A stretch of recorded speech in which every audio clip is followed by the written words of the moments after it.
멘탈이 무너지면 기법도 무너진다. 마음이 개저다.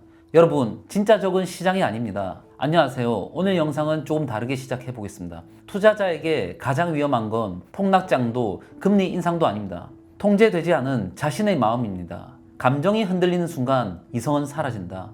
두려움은 판단을 흐리고 탐욕은 심장을 불태운다. 제가 마이너스 70%까지 물려받기 때문에 압니다. 그 말들이 단순한 문장이 아니라 현실 그대로라는 걸 말입니다. 오늘 저는 여러 책들이 말하는 지혜들을 투자자의 언어로 다시 풀어서 여러분들의 멘탈이 이기는 투자를 만들어 드리겠습니다. 한 문장으로 제 멘탈 인생을 바꿔준 말이 있습니다. 외부에서 벌어지는 일은 내면이 준비된 만큼만 영향을 준다. 외부에서 주가가 빠져도 내면이 준비된 사람은 흔들리지 않습니다. 그 다음 문장이 더 강렬하죠. 내면이 혼란스러우면 가장 단순한 일도 위기가 된다. 주가가 조금만 흔들려도 심장이 쿵 내려앉고 손가락이 자동으로 매도 버튼을 누르는 이유는 기술이 부족해서가 아니라 내면이 불안정하기 때문입니다. 생각이 현실이 된다. 하지만 많은 사람이 오해한다. 어떤 책은 이렇게 말합니다. 당신이 믿는 것이 곧 당신의 미래다. 근데 이 문장을 대부분 마법처럼 생각만 하면 이루어진다. 이런 식으로 오해합니다. 그 문장의 진짜 의미는 이겁니다.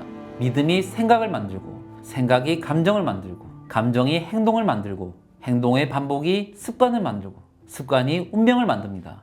믿는다는 건 상상을 넘어서 내면 깊은 곳에서 올라오는 깨달음이 희열로 바뀌는 수준의 확신입니다. 제가 명상을 반복하고 내면 아이 치유를 하고 감정 정화를 했던 이유도 같아요.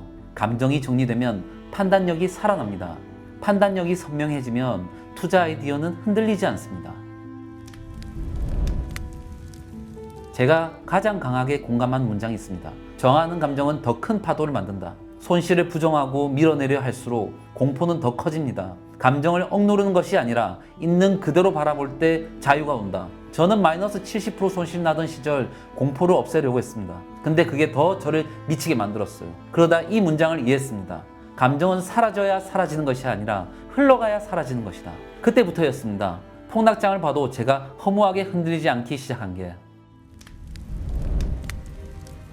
시장은 단기적으로는 소음이지만 장기적으로는 진실을 보여주는 정밀한 기계다. 이 문장이 의미하는 건 명확합니다. 여러분이 지금 겪는 마이너스 20%, 마이너스 30% 손실은 소음일 가능성이 큽니다. 내가 분석한 기업의 본질이 맞다면 시간이 지나면 시장은 결국 그 가치를 반영합니다. 하지만 여기서 중요한 게 하나 있어요. 가치를 보려면 마음이 고요해야 한다. 마음이 흔들리는 사람은 기업의 본질이 아니라 숫자의 요동만 보게 됩니다. 그래서 멘탈이 중요합니다. 멘탈이 바로 가치를 보는 눈입니다. 현실을 있는 그대로 보라. 그러나 감정에 함몰되지 마라. 현실을 왜곡하는 것은 사실이 아니라 감정이다. 투자에서 가장 중요한 건 현실을 정확히 바라보는 힘입니다. 실적이 안 좋으면 안 좋다. 수급이 안 들어오면 안 들어온다. 악재가 터지면 터졌다. 그런데 많은 투자자들은 현실을 있는 그대로 보지 못합니다. 왜냐? 감정이 현실을 덮기 때문입니다. 감정에 휩쓸리지 않고 진리와 진실을 추구할 때 판단은 비로소 선명해집니다. 진리는 나의 빛, 서울대학교의 교훈입니다. 이게 바로 멘탈이 만든 투자자의 눈입니다. 심리학 크로스라인에서 비슷한 메시지가 반복됩니다. 감정은 억누르면 쌓이고 흐르게 하면 사라진다. 저는 매일 감정 정화 루틴을 했습니다. 깊은 심호흡, 내가 느끼고 있는 감정 그대로 바라보기. 이 감정도 지나가는 과정이다 라고 말해주기. 손실을 책임감이 아니라 경험으로 인정하기. 이걸 반복하면서 문제는 손실이 아니라 손실을 두려워하는 내 감정이라는 걸 깨달았습니다. 그 감정이 사라지니까 주식은 훨씬 단순해졌습니다. 주가를 보는 게 아니라 기업을 보게 됩니다.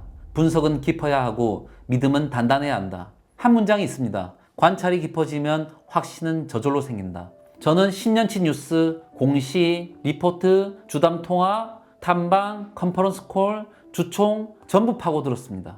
그리고 명상을 통해 기업의 내재 가치에 대해 깊이 생각했습니다. 그걸 반복하다 보면 어느 순간 확신이라는 게 생깁니다. 그 확신이 진짜 확신이면 폭락이 와도 흔들리지 않습니다. 왜냐? 지식은 두려움을 녹인다.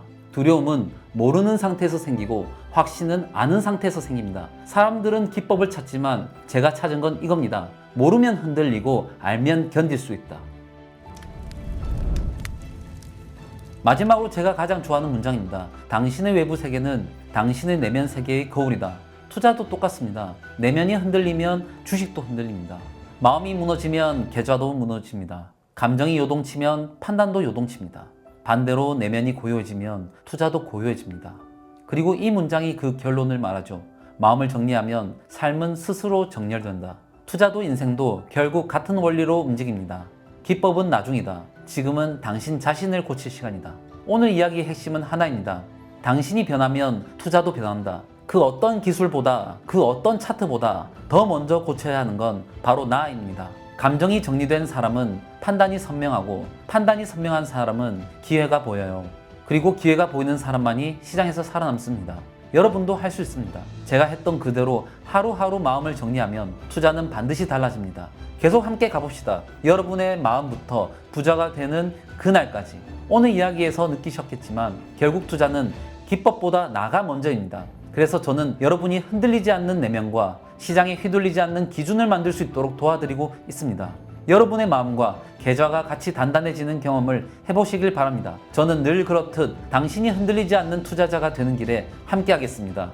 다음 시간에는 어떻게 감정을 다스리는지, 그리고 어떻게 내 종목에 대해 확신을 가질 수 있는지에 대해 구체적인 방법을 말씀드리겠습니다. 감사합니다. 장코치였습니다.